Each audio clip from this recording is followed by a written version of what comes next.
Salut à tous, c'est le Grumbach d'hiver aujourd'hui qui vient vous présenter sa liste d'armées pour le Burgonde. Wouah! Ouais, je sais, c'est un peu ridicule, surtout avec le bonnet, mais je l'aime bien ce bonnet. Bon, ça fait un bail que j'ai pas fait de vidéo, il y avait beaucoup de choses à faire. Là, en tout cas, je suis venu présenter ma liste d'armées pour le Burgonde. Le premier tournoi bourguignon du 9e âge, et qui va donc accueillir des joueurs qui viennent d'un peu partout, en France, mais aussi un joueur anglais et 2 joueurs suisses, quand même, hein, c'est pas rien. Et du coup, il y a plein de beau monde qui vient, des gens habitués des tournois qui viennent avec des armées vraiment méchantes, et moi je vais tenter de rivaliser avec ma WAG, tant bien que mal, parce que j'ai voulu éviter de sortir l'armée orc et gobelin que tout le monde voit dans les tournois. J'ai fait des choix un petit peu sûrement différents de ce qui se joue habituellement. Bon, on verra si ça paye ou pas, ça va être à moi de bien jouer aussi pour essayer de ne pas finir dernier. Hein, je vise pas les hautes marches du podium. Hein. L'essentiel, c'est de s'amuser, d'essayer de surprendre un petit peu. Vous allez voir, on va y aller directement maintenant. Wouah! Alors, le Burgonde, c'est un tournoi qui joue en 4221 points. Pourquoi 4221 ? Parce qu'on joue dans le 21 déjà, et puis 42, hein, donc 4221. Ça équivaut grosso modo à 2000 anciens points, donc c'est pas non plus un gros format. Alors chez les orques et gobelins, les personnages donc, représentent 35% maximum de l'armée. J'avais un budget de 1477 points pour mes personnages. Mes personnages n'en font que 902. Et donc je vais tout de suite commencer par le général. Donc le général, le voici. Il s'agit de Grumbach le Terrible. Grumbach le Terrible, c'est un seigneur de guerre, orc en fer. Donc, le général, donc forcément, il a la warg, et ça veut dire qu'on la paye aussi 40 points. Et il est équipé tout simplement d'une épée sacrée, de la cape en cuir de dragon et d'un talisman de protection suprême. Il vaut exactement 550 points. Et où j'oublie, il a un bouclier aussi. Ce qui fait que c'est mon général, il a une bonne sauvegarde à 1 ou plus, suivi d'une 4 ou plus invulnérable. Donc il n'est pas prêt de mourir, sachant qu'il a quand même une endurance de 5, et 3 points de vie. En tout cas, en baston, c'est quand même pas un manchot non plus, puisqu'il a 4 attaques, CC 7, force 5, il a force 6 au premier round, et je lui ai mis les attaques divines, ce qui fait que si l'adversaire en face a une invulnérable, il doit relancer ses invulnérables réussis. Et en plus, il relance les jets pour blesser raté. Donc ça, c'est le pouvoir de son épée. Si je tombe contre un gros monstre qui a une grosse endurance, il pourra relancer ses jets pour blesser. Ou, comme je l'ai vu dans mes parties test, si à un moment donné, sur mes 4 attaques, j'en fais passer que 2, et si après j'arrive à faire un joli double 1, plutôt qu'il fasse 0 blessure, j'aime bien relancer les 1 dans ce cas-là pour pouvoir espérer faire un peu de dégâts. Donc ça, c'est pour le général. En deuxième personnage, il y a Glubim le Chanceux, que voici. Glubim le Chanceux, c'est un porteur de grande bannière. C'est un gobelin commun, et il a juste l'armure du destin et un bouclier. Il vaut 210 points exactement. Alors, je l'ai protégé avec l'armure du destin, ça lui donne une 4 ou plus invulnérable. En sauvegarde d'armure, alors si jamais on le tape dessus, il se bat avec arme de base bouclier, donc il a quand même la parade. Parce que bon, les héros gobelins, ils ont que 2 points de vie. Hein. Donc du coup, voilà, il faut quand même le protéger. Il a une sauvegarde d'armure à 4+, armure lourde bouclier, et une 4+, invulnérable. Bon, ça pourra le protéger un petit peu. Je pense qu'il se tue quand même assez facilement, mais il vaut pas très cher non plus. Et j'ai un troisième héros qui est Sgor Globez, que voici. Sgor Globez, c'est un patron gobelin aussi. Avec lui, il a une arme lourde, ça se voit, hein, il porte une grosse hache. Il a la couronne de moquerie et le chapardeur de défense. Et il vaut exactement 142 points. Il n'y a pas d'autre héros, ça sous-entend que j'ai pas du tout joué de magie. Pourquoi je ne joue pas de magie? C'est vrai que pendant mes phases de test, les dieux des peaux vertes étaient pas trop pour la magie. Hein. Je faisais souvent des phases merdiques à 5D contre 4 ou des trucs comme ça. Et ça m'a un peu gonflé de dépenser des 1000 et des 100 en magie pour rien faire. Donc, surtout que j'aimais bien avoir un porteur de parchemin. Le parchemin est passé à 100 points, donc c'est ultra cher d'avoir un parchemin de dissipation. Sauf si on joue une armée sans sorcier. Autre point qui m'a décidé à jouer comme ça, c'est le fait de ne pas d'avoir du mal à boucler mes parties en 3 heures. On va faire des parties de 3 heures, et c'est vrai que je ne sais pas comment je me débrouille, je joue lentement. Donc si je supprime cette phase de mon armée, j'aurais pu à me décider à mettre 3 plombs, à dire alors qu'est-ce que je vais lancer comme sort, est-ce que je lance ci, est-ce que je lance ça, rien que pour générer les sorts au départ, j'avais du mal à me décider.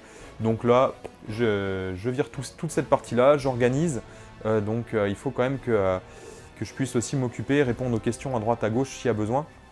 Je ne suis pas tout seul à organiser, hein. Le jour du tournoi, il y a un Jack qui va pouvoir me donner un coup de main, c'est lui qui va gérer les scores et tout ça.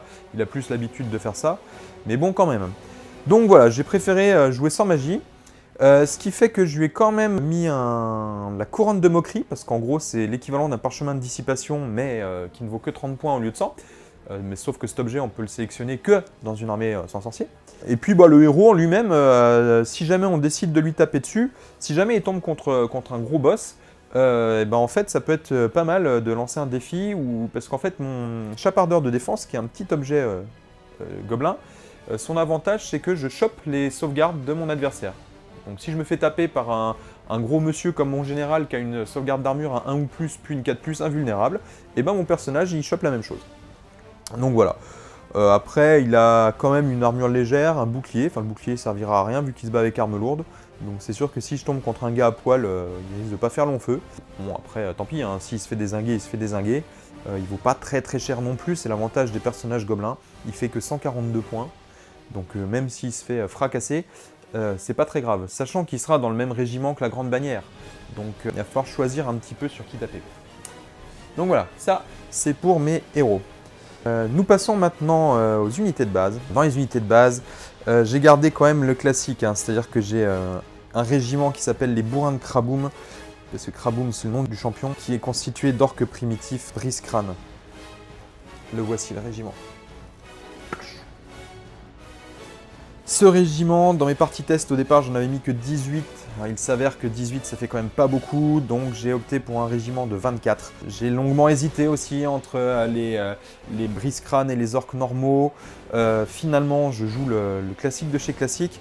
Alors, il y a un petit impact psychologique, c'est-à-dire que c'est l'unité qui est d'habitude jouée en tournoi avec des héros dedans, enfin c'est le tank quoi. Et là, justement, la feinte, c'est de les jouer tout seul, c'est-à-dire sans héros dedans. Du coup, j'ai pas dit, mais le régiment, il vaut 616 points. Ah oui, sachant que j'ai pas précisé, mais en unité de base, il me fallait au moins 1056 points.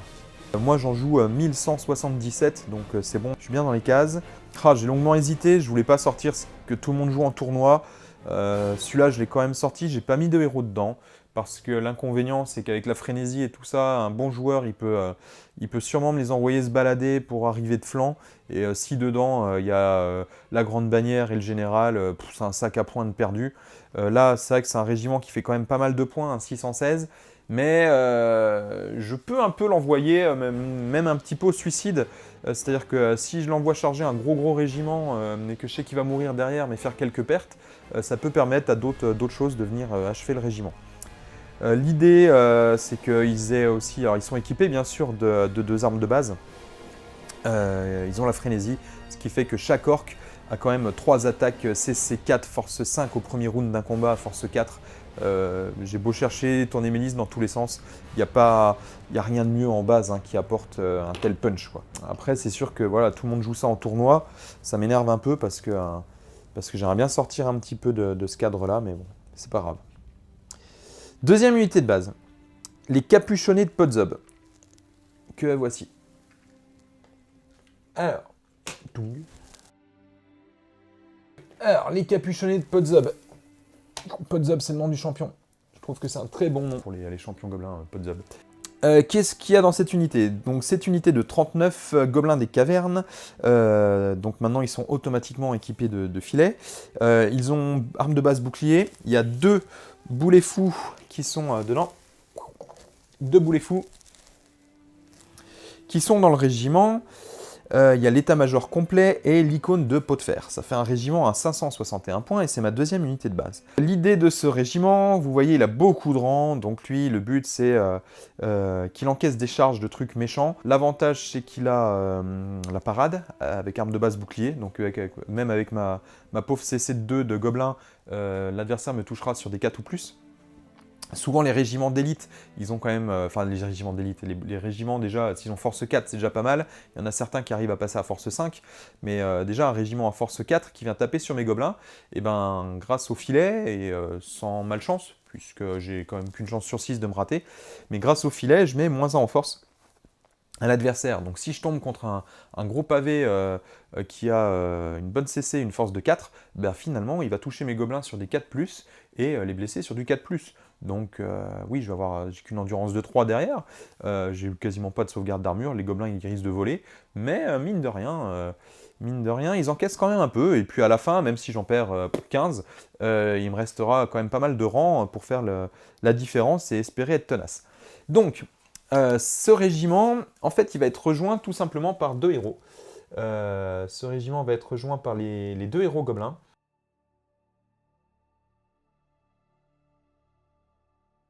Les héros, ils apportent quand même un peu de punch, parce que je ne l'ai pas dit tout à l'heure, mais la grande bannière a quand même 3 attaques CC4 force 4, et l'autre qui se bat avec arme lourde, il a quand même 3 attaques CC4 force 6.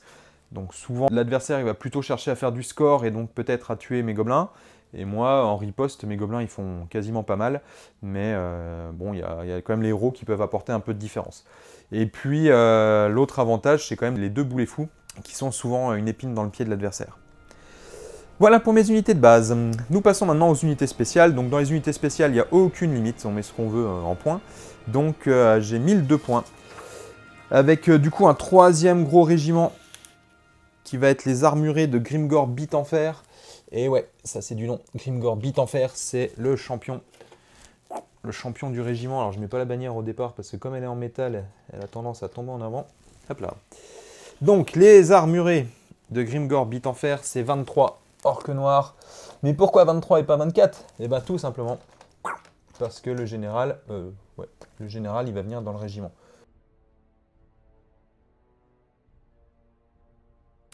Ces armurés de Grimgor Bite en Fer. Pourquoi je les ai sélectionnés? Depuis la nouvelle version, et les orques en fer, ils ont encore baissé en coût.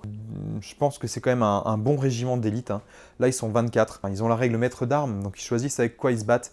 Suivant les armées en face, s'il y a de la cavalerie, choisir ou des trucs à une grosse endurance, je me baserai peut-être avec armes lourdes.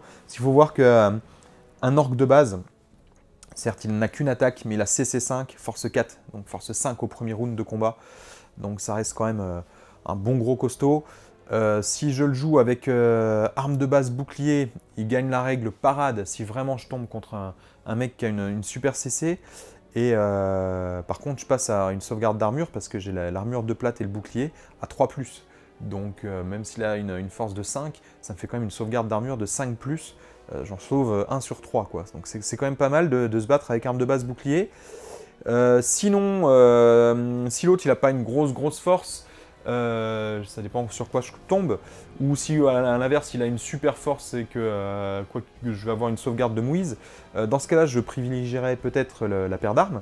Le fait de me battre avec paire d'armes, ça m'ajoute plus 1 en initiative, ce qui fait que je passe à init 3, et plus une attaque, donc 2 attaques par orque.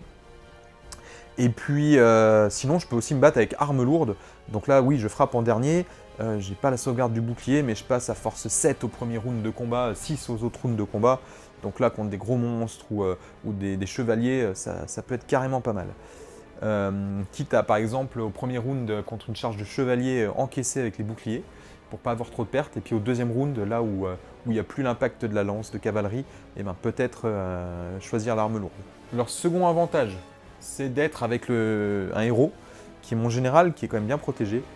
Et donc tant que le général est dans l'unité, ils sont tenaces. Donc même si je prends une charge méchante, que je perds 10 orques, eh ben je fuirai pas. Enfin, je fuirai pas.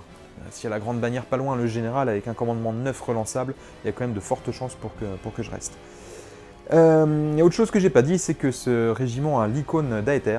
Elle permet de dissiper des sorts comme si j'avais un maître sorcier dans mon armée, ce qui me permet du coup de contrer la magie.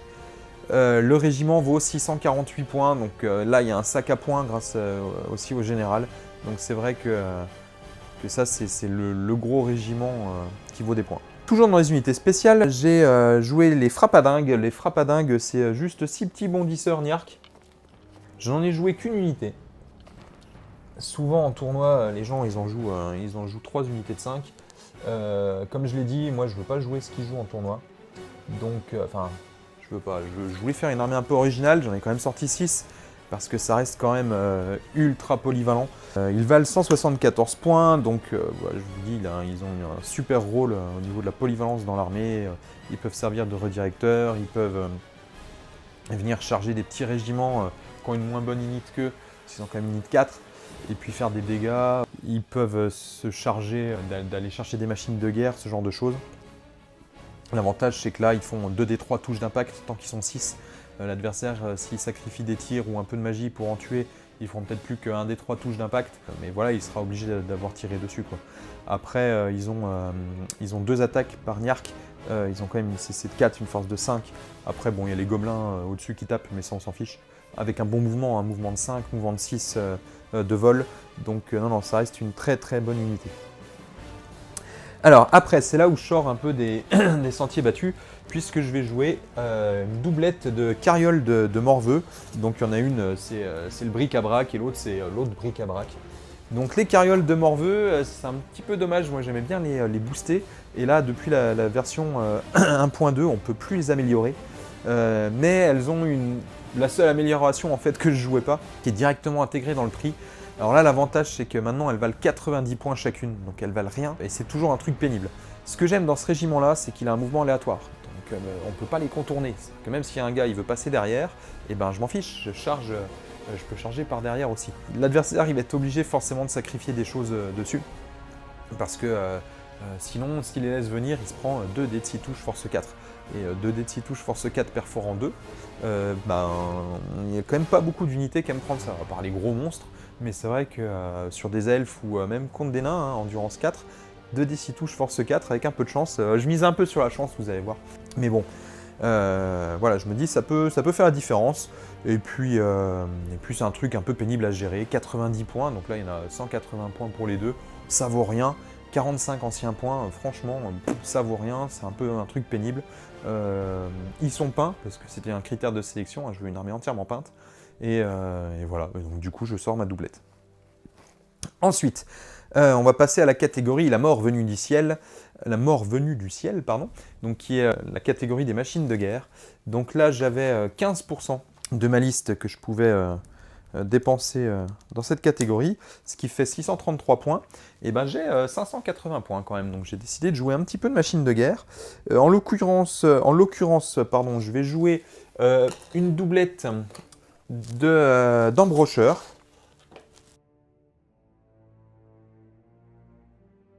La baliste, ça reste quand même quelque chose de fiable. Hein. C'est pas très cher, ça vaut 90 points. Donc contre un monstre, avec un petit peu de chance, on peut commencer à l'affaiblir, voire à le tuer sur 2 tirs. Bon, après, ça reste pas cher, il faut de la ligne de vue aussi, à voir. Je trouve que voilà, cette doublette de baliste, elle peut avoir son intérêt. Autre chose, bien sûr, je joue... Enfin, bien sûr, c'était pas forcément évident. Je joue aussi 2 lances kamikazes. Je les ai améliorés avec l'Ortatorque, ce qui fait qu'ils valent 200 points chacun, ça me fait 400 points de catapulte. Donc là, l'Ortatorque qui vient fouetter les gobelins pour qu'ils visent correctement. Les catapultes, maintenant, elles doivent faire des jets pour toucher. L'avantage de ces lances kamikazes, c'est que je touche au premier ou au deuxième jet, et ben je fais le même effet. C'est-à-dire 1 des 3 plus une touche de force 5, perforant 2. Donc mine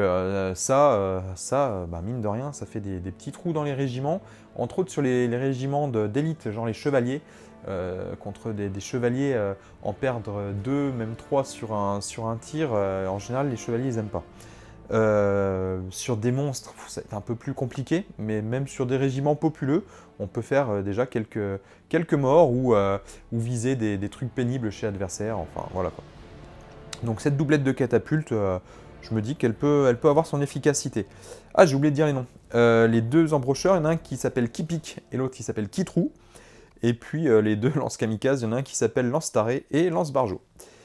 J'en arrive maintenant à la dernière catégorie, la catégorie moche et méchant, qui était la catégorie des monstres. J'avais 1055 points max à dépenser dans cette catégorie, j'en ai dépensé 560. J'ai longuement hésité entre la fameuse Gargantula, qui est l'inévitable en tournoi, donc en retirant 2-3 autres choses, j'aurais pu faire la doublette.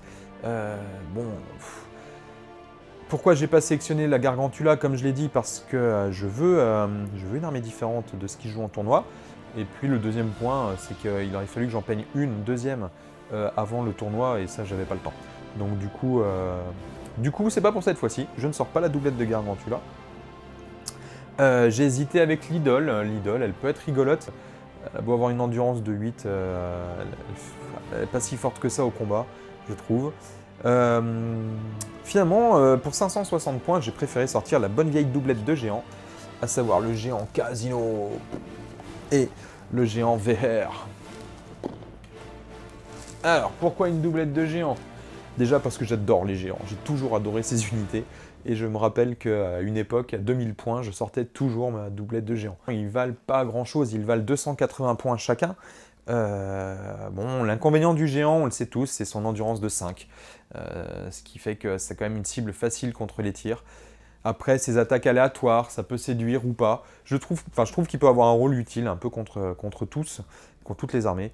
L'avantage aussi, c'est que voilà, il a un petit socle, donc mine de rien, il se déplace assez facilement entre les obstacles, entre les... ouais, il vient en soutien, tout ça. C'est sûr, il ne faut pas que je charge un gros régiment avec mon géant. Mais combiné avec une charge de, je sais pas, par exemple, un géant avec la charge de gobelin ou un truc comme ça, et ben mine de rien, ça peut apporter du punch. Bon, il a quand même le piétinement hein, contre les troupes petites. Contre les troupes un peu plus grosses, ses attaques, je les trouve un peu moins bien. Ça dépend contre quoi il tombe.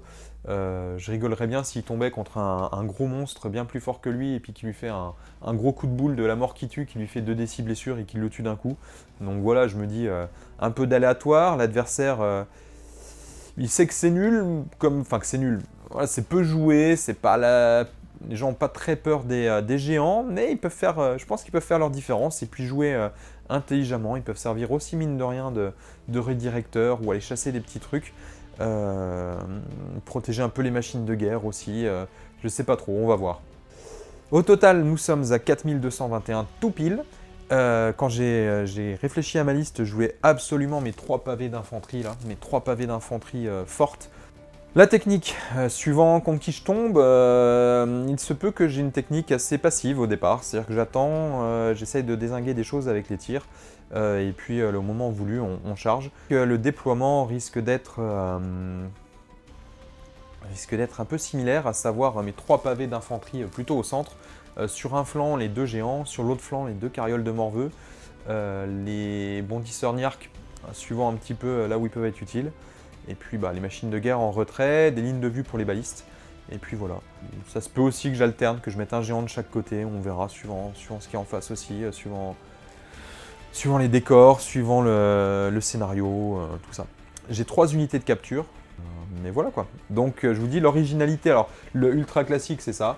L'originalité c'est pas un gros pavé non plus avec tous les héros, pas d'équipe de démolition Niark, parce que ça, je suis sûr que les autres, ils auront prévu des trucs pour aller les tuer.